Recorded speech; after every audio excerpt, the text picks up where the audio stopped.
Dave Tosch, Executive Director, Wenatchee Valley Senior Activity Center. Today I'm with Taylor Sharp. And Taylor is a new Executive Director in the Valley with the Humane Society. Correct. And there's a lot going on here. I mean, you came at an interesting time. You got a brand new clinic. And we're going to talk about that, but right now we're kind of talking to seniors, and maybe you could just talk a little bit about what kinds of services you can offer some of the seniors that are unique to seniors, and some of the services that you're providing. Absolutely. One of the things I think is most important to talk about is volunteering both at the shelter, so being able to come in, help, socialize, move things, help with adoptions, whatever that might be, and volunteering from home, which looks like fostering an animal for us. We have a lot of animals.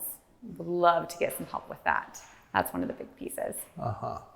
And so I know that we already have some things in common. We have some of the same volunteers that serve the senior center and your organization, which is nice. So I know that as we reopen the senior center, we're going to be looking for some of the same people, but that's okay, because one of our purposes with the program is to promote other nonprofits and what they're doing for the community and the seniors. Mm-hmm. So we're standing right now in the new clinic. Well, I call it new. It's been newly remodeled. Right? Yes. So tell us a little more. So this used to be Club Pet, and now it is this gorgeous, truly state-of-the-art clinic. My background has been in sheltering for the last 15 plus years, and I've been afforded the opportunity to go to over 200 shelters, and a lot of them had clinics, and I can truly say this is the most beautiful, well done, well equipped clinic that I have ever been to.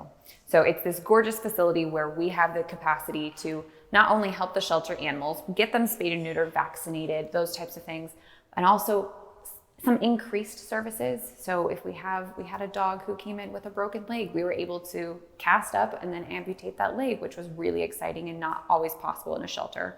But we can do that for ourselves. And now we're able to offer some services to income qualified public members as well. So if they meet that income qualification, we're able to offer spay-neuter services that comes along with microchipping, vaccination, those types of things. And it's our way of trying to support the community and really make sure that we are helping the public and providing services that are necessary at an affordable price.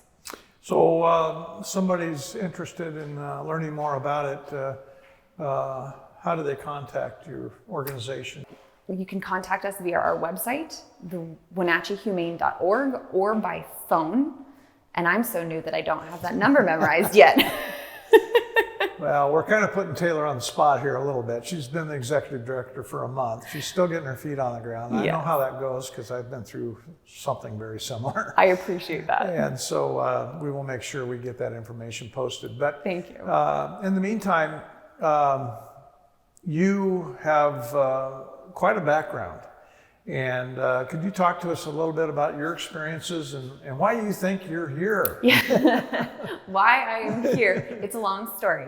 But I started in the animal welfare, animal sheltering world back when I was in Nebraska, where I grew up. And I noticed a lot of really regressive policies in what we were able to do for animals and how we treated them. And so I started as a kennel tech. And what that meant was I was basically having to euthanize a lot of animals, and it made me really sad. And so I've taken that throughout the entirety of my career and used that inspiration to push better policies, life-saving policies at over 200 shelters. I have worked at shelters in 5 different states, but Washington State is home. I have been here for 5 years. I started what's called the Pet Alliance of Washington, which is a group of shelters and organizations in the state of Washington that bring really impressive ideas together, and we resource share, and we create life-saving efficiencies. And that is actually how I got involved with Wenatchee Valley Humane Society. So 6 years ago, we started that organization and brought Wenatchee Valley Humane Society on board because they were doing great things. We wanted to make sure that their opinions were heard and we could learn from them. And I have been an admirer ever since, really appreciated the things they do. The behavior program that they're able to do with dogs is incredible. The cat enrichment that they're able to do is wonderful. And now this community service piece is beautiful. So when this opportunity became available, I jumped. It was not a slow, gradual reach out. It was a jump. Understand. So what are some of your current challenges that you're facing right now? I think you mentioned something about there's a large number of cats you're trying to find homes for. We are in what's called kitten season. And yes, that's a real thing. So kitten season is the time of year where all of the kittens are born, and we just get a giant influx of kittens and cats that come to us. And we want to help as many as possible, but we do face some limitations on just how many we can help because our shelter isn't, absolutely giant. So that's where fostering comes into place. We take these kittens that aren't quite ready to find their homes yet, and we place them with foster families who are able to give them some love, medication if they need it, a little bit of socializing with humans to make sure everything's good. Then when they become of age, we take them in, we spay and neuter them, and find them homes. But it's a much quicker time in the shelter, and our fosters are true life-saving heroes because those cats wouldn't be able to hang out in our shelter that whole time. We wouldn't be able to do this without them. So that is wonderful. The other piece of that is TNR, which stands for Trap, Neuter, Return.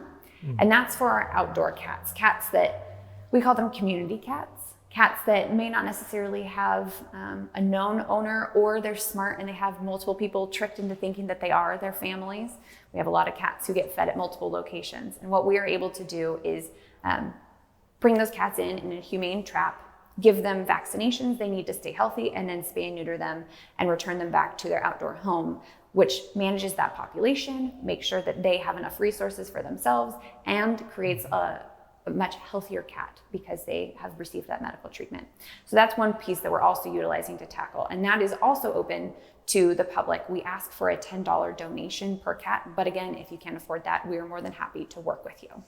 And I would imagine you're always seeking foster families, is that correct? Always. Yeah. Always seeking foster families. Anyone that is even interested, we're more than happy to talk to them about it. And fostering can be as small of a commitment as just a couple nights, if that's what you're open to, or it can be a longer term. We'd like to take in kittens who need bottles.